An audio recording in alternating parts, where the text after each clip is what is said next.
All right, welcome to another deep dive. Today, we're going to be looking at something called doxastic voluntarism. Doxastic voluntarism. Yeah, it's kind of a mouthful, isn't it? But really, at the heart of it, it's a pretty straightforward question. Can we actually choose what we believe? Yeah, it's one of those deceptively simple questions that can really lead you down all sorts of rabbit holes in philosophy. Like you start thinking about it and you're like, wait, how do I form beliefs? Can I just decide to believe something? And gets into all these issues about knowledge, evidence, even free will. And faith, too, which we'll definitely get into later. I mean, we all have those moments where we're like, I wish I could believe that, or I really shouldn't believe this, but I can't help it. So that's kind of the territory we're going to be exploring. Absolutely. It gets right to the heart of how we think and what it means to believe something. And for this deep dive, we're going to be using a fantastic resource from the Stanford Encyclopedia of Philosophy. It's their entry on, you guessed it, doxastic voluntarism. It's a really in-depth article. It lays out all the major arguments, the historical back and forths, the contemporary debates. It's really everything you need to understand this topic. So today, our mission, should we choose to accept it, is to really get into the nitty-gritty of doxastic voluntarism. What are the main arguments for it? What are the main arguments against it? And how has this whole debate played out throughout the history of philosophy? Yeah, and maybe even more importantly, why should we care? What are the implications of all this for how we live our lives, how we make decisions, how we understand ourselves and the world around us? Okay, so let's start with maybe the most intuitive argument against doxastic voluntarism, what's often called the involuntarist position. And it really starts with this simple challenge. Try to believe something that you know is false. Right. Just try it. Pick something you know is not true. For example, right now, try to believe that the sky is green. I mean, you can say it, you can repeat it to yourself, but can you really believe it? Exactly. It's like there's this resistance, this feeling that, no, I can't just decide to believe that because I know it's not true. And the Stanford Encyclopedia mentions this great thought experiment from William Alston, the philosopher. He asks, could you bring yourself to believe that, say, the United States is still a British colony, even if someone offered you a huge sum of money, like $500 million? $500 million. I mean, I'd probably try really hard. Right. But would you actually be able to believe it? Honestly, I don't think so. It just seems impossible. And that sense of impossibility, that feeling of being unable to just flip a switch in your mind and change your belief, that's a really powerful intuition that a lot of philosophers use to argue against doxastic voluntarism. So it's almost like a psychological argument. It's based on our own experience of how beliefs actually work. We don't just decide to believe things. They kind of happen to us, right? Like we see evidence, we hear arguments, and our beliefs form in response to that. Yeah, it feels like there's this process that's largely automatic. hmm We're not in direct control of it. It's like, our pupils dilating in the dark. It just happens. We don't will it to happen. And some philosophers argue that belief formation works in a similar way.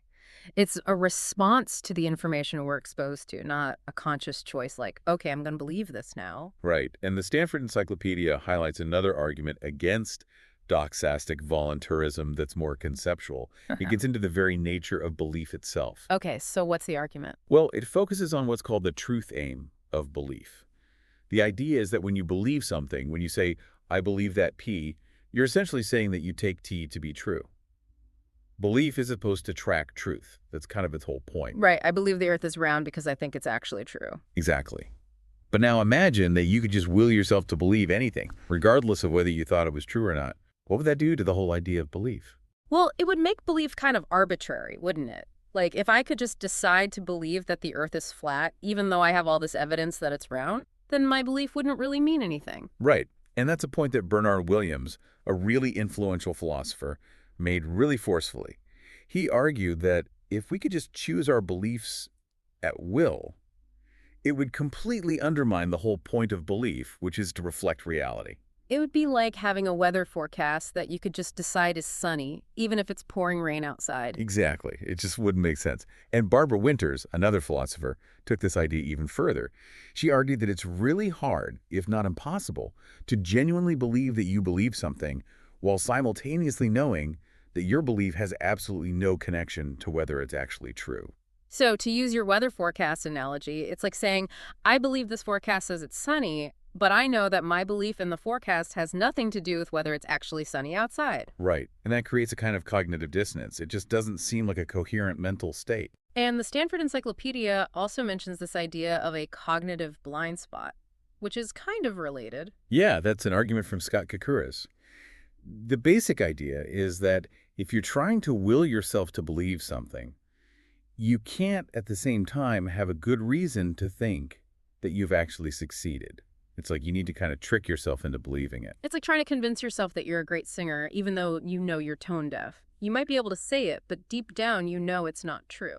Exactly.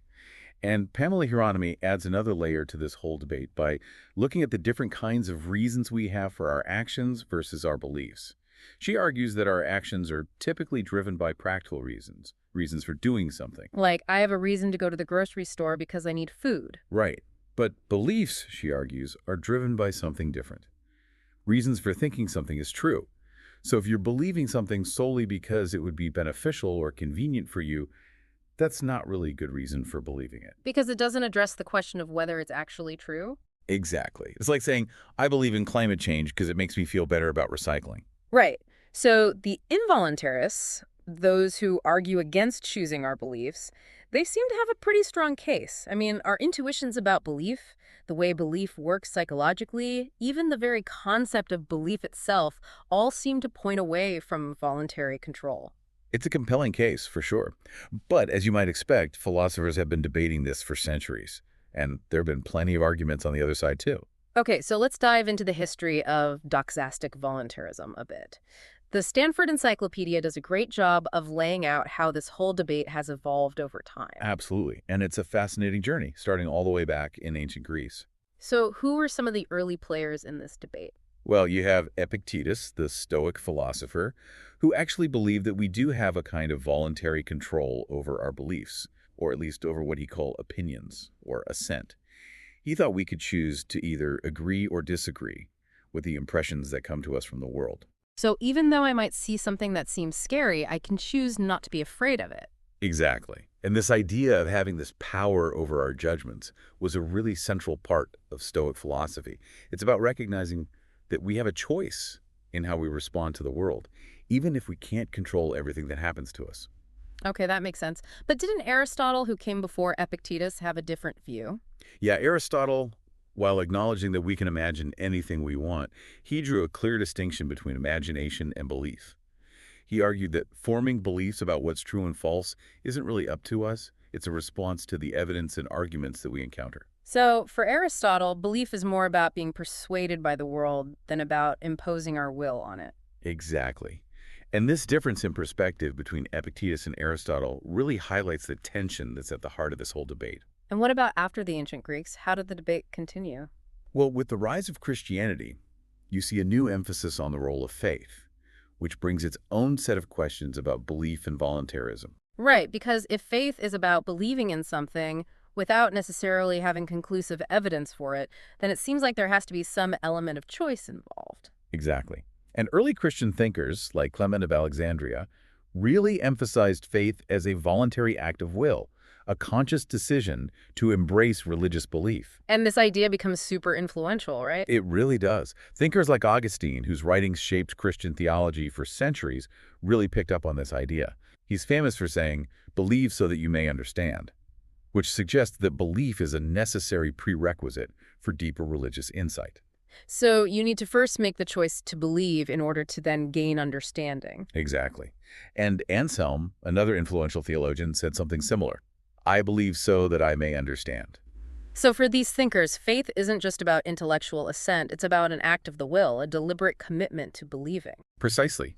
And this perspective carries over into the Middle Ages, with Thomas Aquinas, one of the most important figures in Catholic theology, arguing that the will can actually direct the intellect to assent to articles of faith.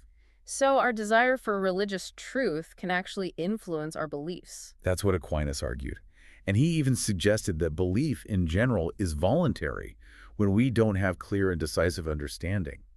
It's like our will can fill in the gaps where our intellect falls short. But the Stanford Encyclopedia is careful to point out that Aquinas also believed that when we do have clear understanding, when we have true knowledge, then assent is no longer a matter of choice. Right, for Aquinas, knowledge compels belief. And it's also important to note that Aquinas' concept of credere, often translated as belief, might be better understood as trust or commitment, rather than just a purely intellectual state. So even within this theological framework where faith is often seen as a choice, there are still important distinctions being made about different kinds of belief and the limits of voluntary control. Absolutely. And in the 14th century, you have Robert Holcott, a Dominican friar, who actually argues against doxastic voluntarism. He says, based on his own experience, that we can't just will ourselves to believe contradictory things, even when the evidence is ambiguous. So even if I don't know for sure whether something is true or false, I can't just decide to believe both. Right. Holcott says that our beliefs are ultimately constrained by reason and evidence, even if we don't have complete certainty. But he did acknowledge a kind of indirect voluntary control. You did. And this is a really important idea that starts to gain traction in the debate.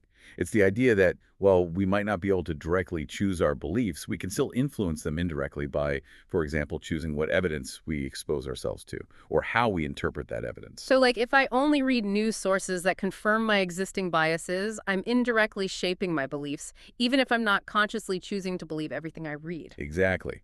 And then in the 17th century, you have René Descartes, who's often considered the most famous proponent of doxastic voluntarism. Descartes, the I think, therefore I am guy. The very same.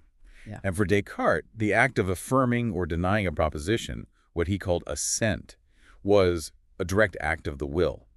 He believed that we have this power to either accept or reject any idea that comes to our mind. But if we have that much control, wouldn't we always choose to believe things that are true and beneficial? Well, Descartes' answer is that we do have this power, but we don't always use it wisely.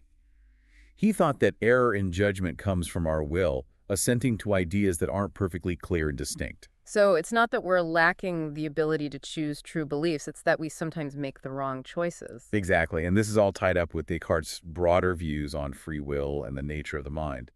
But it's important to note that there's a lot of debate among scholars about how far Descartes' voluntarism actually goes. Okay, so maybe he didn't think we have complete control over every single belief. Right. Some scholars argue that Descartes was more of a compatibilist, meaning that he believed that voluntary control over belief is compatible with our beliefs, also being influenced by factors outside our direct control, like our experiences and our reasoning processes. And how did other philosophers react to Descartes' ideas?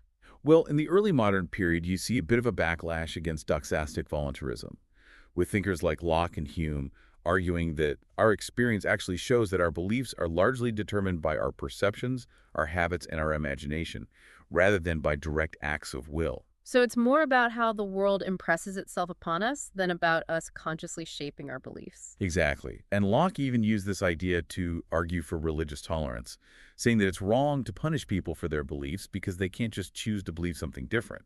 That makes sense. You can't force someone to believe something they don't. Right. But Locke did acknowledge that we have some indirect control over our beliefs by choosing what information we expose ourselves to and how we think about it. And he also thought that we might have a limited form of direct control in cases where the evidence is truly ambiguous, where there's no clear right or wrong answer. So there's some wiggle room there, some space for choice. Yeah. And Hume, who's famous for his skepticism, also argued against direct voluntary control over belief. He used this really vivid example of how we can't just choose to believe that a man's head is on a horse's body, even though we can easily imagine it. That's a pretty disturbing image. It is. But his point is that there's a difference between imagining something and actually believing it. And belief, for Hume, is more about a feeling of conviction that's caused by our experiences and our reasoning, not something we can just conjure up at will. And then you have Thomas Reid, a Scottish philosopher who came after Hume, who developed this idea of epistemological naturalism.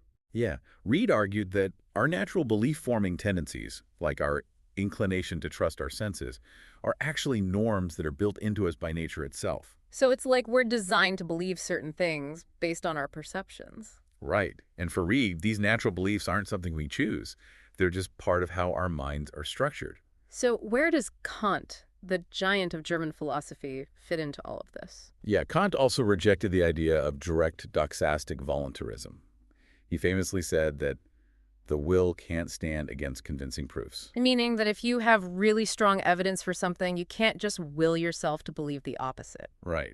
And Kant thought that if we could just choose our beliefs at will, we'd all likely end up believing whatever was most convenient or pleasing to us, regardless of whether it was actually true. We'd all be living in our own little fantasy worlds. Exactly. But, like some of his predecessors, Kant did acknowledge that we have a kind of indirect control over our beliefs through our efforts to seek out good evidence and to reason carefully. So it's more about managing our intellectual environment than about directly choosing what to believe. Exactly. And then, in the 19th century, you have Kierkegaard, who brings back a kind of voluntarism, especially when Eh, it comes to religious faith. right, Kierkegaard, the existentialist philosopher. The very same. And Kierkegaard famously described faith as a leap, suggesting that it's not just about rational argumentation or evidence, but also about a decision, a commitment of the will. So there's this element of choice, of taking a risk even when you don't have all the answers. Exactly. And this idea of faith as a leap really resonates with a lot of people's religious experiences, where belief often involves going beyond what can be strictly proven or disproven. Okay, so that brings us to more contemporary discussions of doxastic voluntarism. What are some of the main arguments that philosophers are making today? Well, the Stanford Encyclopedia highlights several different approaches. One is what's called epistemic permissivism. Epistemic, what now? Epistemic permissivism. It's a bit of a mouthful, but the basic idea is that sometimes the evidence we have doesn't point to a single uniquely rational belief. Instead, there might be multiple different beliefs that are all reasonably supported by the evidence. Okay, so it's not about just believing anything you want. It's about having a choice when the evidence itself is open to multiple interpretations. Exactly. And philosophers who defend this view, like Robert Genet and Jennifer Nagel, argue that in these cases of evidential ambiguity, we actually do have a genuine choice about what to believe. So it's like being a juror in a trial where the evidence is circumstantial. You could reasonably vote to convict or acquit based on the same evidence. Right. And Genet gives other examples too, like a poker player trying to decide whether to believe an opponent's bluff, or someone wondering if they actually locked their front door before leaving home. Situations where you have to make a judgment call based on incomplete information. Exactly. And Blake Rober, another philosopher, takes us even further, arguing that in cases where the evidence is perfectly balanced, what he calls equipollent cases, we might actually have the freedom to just choose to believe something. So if there's no rational reason to favor one belief over another, then it's up to us. That's Rober's argument. And he even addresses a counter-argument from Mark Sylvan, who says that even if you could choose to believe something in such a case, it would still be irrational because it's not based on any good reasons. But Rober says that even irrational beliefs can be voluntary, right? That's his point. And what seems to be key for this whole permissive voluntarism idea is the perceived permissiveness. If we believe that the evidence allows for multiple reasonable options, then that might open the door for voluntary choice, even if, from an objective standpoint, the evidence actually favors one belief over the others. It's like if you believe that both Coke and Pepsi are equally good, then you're free to choose whichever one you prefer, even though objectively one might be slightly better than the other. Exactly. Is your subjective perception of the options that matters for this kind of voluntarism. But the Stanford Encyclopedia does raise a question about how often we actually find ourselves in these perfectly balanced evidential situations. I mean, most of the time, don't we have at least some reasons to favor one belief over another? That's a fair point. And it leads us to another contemporary defense of voluntarism, which is called doxastic compatibilism. Doxastic compatibilism. That sounds familiar. It's similar to the idea of compatibilism in the free will debate. Just like compatibilists about free will argue that free will is compatible with determinism, doxastic compatibilists argue that voluntary control over belief is compatible with our beliefs also be influenced by factors outside our direct control. So it's not an all or nothing thing. We can have both voluntary and involuntary aspects to our belief formation. Exactly. And one of the main proponents of this view is Matthias Stoop, who argues that a lot of our beliefs actually meet the criteria for free action that compatibilists use. They're responsive to reasons, they fit with our overall values and goals, and so on. So it's not like our beliefs are just random. They're still grounded in reasons and evidence. Right. And Stoop criticizes what he calls chauvinism about reasons, the idea that practical reasons can ground free action, but epistemic reasons can't ground free belief. He says that there's no good reason to privilege practical reasons over epistemic reasons in this way. And Sharon Ryan, another philosopher, uses a different analogy to defend compatibilism. Right. She talks about how just because you might not be able to bring yourself to, say, run over a pedestrian, even though you physically could, doesn't mean that your decision not to run them over is involuntary. So just because we might find it psychologically impossible to believe something that's obviously false doesn't mean that our disbelief in that thing is involuntary. Exactly.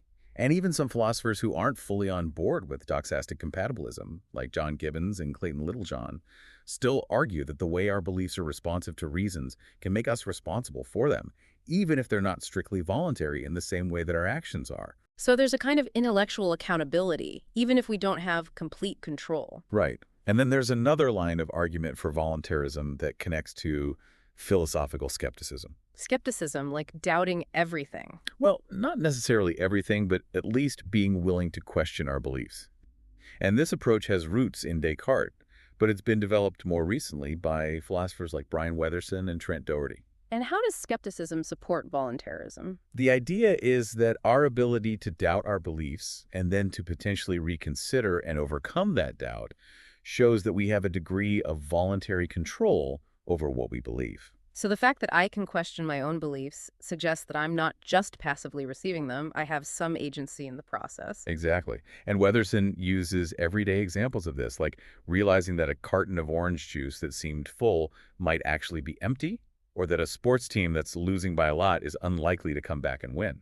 So our beliefs can change based on new information or new perspectives, and that suggests a kind of voluntary control. Right. And Doherty argues that this ability to doubt and reconsider our beliefs is actually more fundamental than we often realize. So maybe we have more control over our beliefs than we think we do. Possibly. The Stanford Encyclopedia then mentions a more limited form of voluntarism called one-off voluntarism. This is the idea that voluntary control over belief might only exist in very specific and unusual circumstances.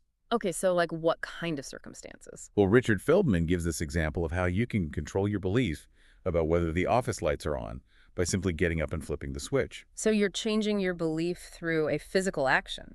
Exactly. And there are other examples too, like cases where the very act of believing something can actually make it true. Like a self-fulfilling prophecy. Kind of. The Stanford Encyclopedia mentions Matthew Peel's Dr. Transparent Thought experiment and Miriam Reisner's example involving Alice in a psychology experiment. These are cases where the belief itself plays a causal role in making the thing believed true. That's pretty mind-bending. It is. But it suggests that there might be some limited circumstances where our beliefs can have this kind of direct, voluntary influence on the world.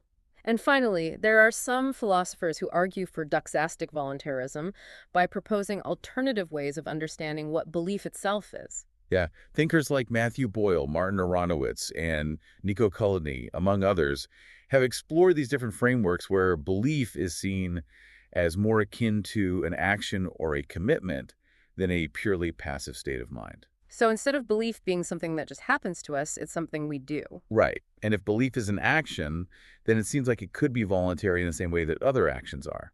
But as the Stanford Encyclopedia points out, a lot of involuntarists would say that these alternative accounts are just redefining belief and not really addressing the traditional understanding of belief as a kind of mental state. So the debate continues. It certainly does. And it's not just an abstract philosophical debate either. It has some really important implications for how we think about ethics and religious faith. Right, because if we can't control what we believe, then how can we be held responsible for our beliefs? Exactly. And this is where the whole field of ethics of belief comes in. The Stanford Encyclopedia explains how this debate is central to questions about what norms or standards should govern our beliefs, especially if we're not fully in control of them. So even if I can't just choose to believe something different, are there still things I should or shouldn't do when it comes to forming my beliefs? That's the question. Mm. And one view, called epistemic deontologism, argues that there are actual duties that we have regarding our beliefs. So like a moral obligation to believe certain things or not to believe others. Right. And Alvin Plantinga, a prominent philosopher of religion, uses this idea to argue against evidentialism, the view that we should only believe things that are supported by evidence. Because if we have a duty to believe something but we can't just choose to believe it, then evidentialism seems too demanding. Exactly. And the Stanford Encyclopedia also mentions the historical connection to moral obligations, with Descartes viewing errors in belief as a kind of sin, and W.K. Clifford famously arguing that it's always wrong to believe anything on insufficient evidence. So our beliefs can be morally wrong, even if we don't consciously choose to believe them. That's the argument. And this leads to contemporary discussions about doxastic wronging, the idea that certain beliefs, like racist beliefs, are morally impermissible, even if the person holding them thinks they have good reasons for believing them. And this idea of doxastic wronging often seems to assume some degree of voluntarism, right? It does. And then there are pragmatist views on reasons for belief, where philosophers like William James, M.E.S. Srinivasan, and Levi Spector argue that practical reasons, like moral or social considerations, can sometimes justify believing something, even if the evidence isn't conclusive. So, like, believing that your friend is innocent, even though the evidence against them is pretty strong because Yeah. you value loyalty and friendship. Right. But these pragmatist arguments often rely on the assumption that we have at least some capacity to choose our beliefs based on these practical reasons. But even philosophers who lean towards involuntarism generally acknowledge that we do have responsibilities related to how we form our beliefs. Yes, absolutely. Locke and Richard Feldman both emphasize the importance of gathering evidence carefully and avoiding bias. And thinkers like Paul Tidman and Timothy Stapleford highlight the importance of reflecting critically on our beliefs and being open to changing them when presented with new evidence. So it's not about just passively accepting whatever beliefs come our way. We have a duty to be intellectually responsible. Exactly. And the Stanford Encyclopedia also discusses the idea of adopting certain epistemic norms or standards as a way of indirectly controlling our beliefs. Like, you can choose to be an evidentialist, meaning that you only believe things that are supported by evidence. But then, do you need to believe in evidentialism itself voluntarily? It gets a bit circular, doesn't it? It does. And there's also the idea of cultivating epistemic virtues, like intellectual humility, open-mindedness, and intellectual courage, which can also indirectly influence our beliefs. So even if we can't directly choose our beliefs, we can still choose to be the kind of people who are more likely to form true and justified beliefs. Exactly. And finally, there's the question of religious faith, which is a particularly interesting case study for doxastic voluntarism. Right, because many religions have explicit doctrines that you're supposed to believe. Exactly. And this creates a tension with involuntarism. Because if you can't just choose to believe something, then how can you have a religious obligation to believe certain doctrines? It's that ought implies can problem again. Precisely. And the Mm. Stanford Encyclopedia outlines four main ways that philosophers have tried to navigate this tension. Okay, what are they? One approach is to deny that religions actually impose strict doxastic obligations, focusing instead on practices, rituals, or non-belief-based forms of commitment. So it's more about how you live your life than what you believe in your head. Right. Another approach is to challenge the ought implies can principle itself, arguing that it doesn't always apply, especially in the context of religious belief. So maybe there are some things we ought to do even if we can't fully control whether we do them. Possibly. A third approach emphasizes the possibility of indirectly influencing religious beliefs through practices like prayer, meditation, or studying scripture. So even if you can't just choose to believe something, you can still create an environment that's conducive to belief. Right. And finally, some philosophers argue for a kind of voluntarism, specifically about religious belief, with some appealing to the idea of epistemic permissivism, suggesting that there might be multiple reasonable interpretations of religious texts or experiences. So even within a religious framework, there might be space for voluntary choice. Exactly. And Stanford Encyclopedia even mentions Pascal's wager, which is this famous argument for believing in God based on the potential rewards and punishments in the afterlife. But Pascal's wager is often criticized for being a bit cynical, right? Like it's just about self-interest, not about genuine faith. That's a common criticism. But some philosophers have reinterpreted Pascal's wager in light of involuntarism, focusing on the idea of acting as if you believe, even if you can't fully control your beliefs. So it's more about living a life that's consistent with religious belief, even if you have doubts. Right. And this idea of acting as if can actually apply to a lot of different areas of life, not just religion. It's about recognizing that even if we don't have complete control over our beliefs, our actions can still reflect the values and commitments that we hold dear. So after this deep dive into doxastic voluntarism, I think the main takeaway is that it's a really complex issue with no easy answers. Absolutely. We've seen how our intuitions about belief, the psychology of belief formation, the very concept of belief itself, all point in different directions. And we've explored a whole range of philosophical perspectives from ancient Greece to the present day, with thinkers arguing both for and against the idea that we can choose what we believe. And we've seen how this debate has implications for how we think about ethics, responsibility, and religious faith. So for you, our listener, we hope this deep dive has given you a better understanding of the different facets of this fascinating and enduring philosophical puzzle. And maybe even more importantly, we hope it's given you some food for thought about your own beliefs. When you examine your own beliefs, where do you see the line between being compelled by evidence and exercising some form of choice? And how does understanding this distinction influence how you approach forming new beliefs or evaluating the beliefs of others? These are the kinds of questions that keep philosophers up at night, and we encourage you to keep exploring them. And if you want to delve even deeper into this topic, we highly recommend checking out the Stanford Encyclopedia of Philosophy entry on Doxastic voluntarism. It's a great resource. And as always, thanks for joining us on this deep dive.